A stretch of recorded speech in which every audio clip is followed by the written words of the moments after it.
Most New Zealanders are unemployed, they just don't know it yet.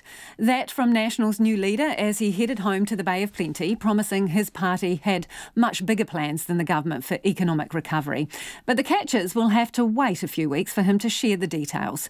Todd Muller spent this morning in Katikati catching up with former colleagues, although as Bridget Burke reports, those colleagues didn't include Simon Bridges. Well, not yet anyway. Some nice places outside there in front of bins if you want outside.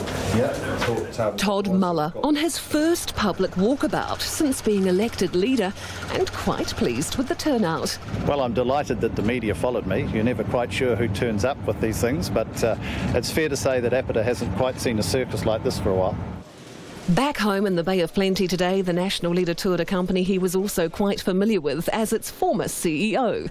Apata's kiwi fruit and avocado packing shed in Katikati, inspecting kiwi fruit ready for export, learning how to stack boxes and speaking to packhouse workers. Some markets we have special boxes and labels. Yeah, from Bay of Plenty to the world.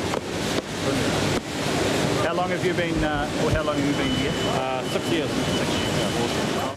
Todd Muller stopping for a post-COVID style cuppa and chat in the tea room along the way. You said you wanted some milk? Just a touch, yes, thank you. Did you want any sugar? A week on from rolling Simon Bridges, the National leader said his party was united with a focus on the country's economic recovery. Our GDP is expected to drop at such a level that we have not seen for 160 years. We have 1,000 people losing their jobs a day. Most New Zealanders are unemployed, but they don't know it yet. We have an extraordinary crisis in front of us, and our caucus is totally focused on developing an economic recovery plan that works for New Zealand families and gives people surety about their future. So what is National's plan? Well, we've already provided a framework through the COVID-19 that our priority was to open up the New Zealand economy as fast as possible. Foreign investment, direct investment, absolutely critical. We're clear that we don't see tax rises as part of the future, and skills and education, massively important for us. And of course, we've signalled that we will deliver the largest infrastructure spend in this country. But don't expect any details for a few weeks. So you can't open up all the presents all in one day. We've got to stagger them. But New Zealanders, I have every confidence, will be very interested in what we have to say. Todd Muller's return today, marking almost 10 years since his departure as the company's CEO. I absolutely loved it. It brought back memories. My very first job as a 5-year-old was packing kiwi fruit in a little box.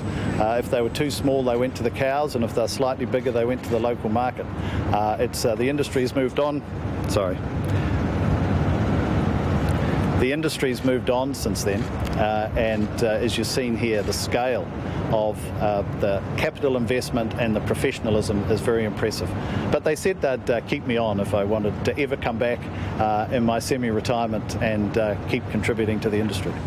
The National leader, who has been under fire this week for a lack of Māori representation on his front bench, wrapped up his visit, saying he'd had a couple of conversations with his former leader, Simon Bridges. I'm delighted to see that he's signalled that he would like to return and help the New Zealand National Party win a historic victory in the next 3 months.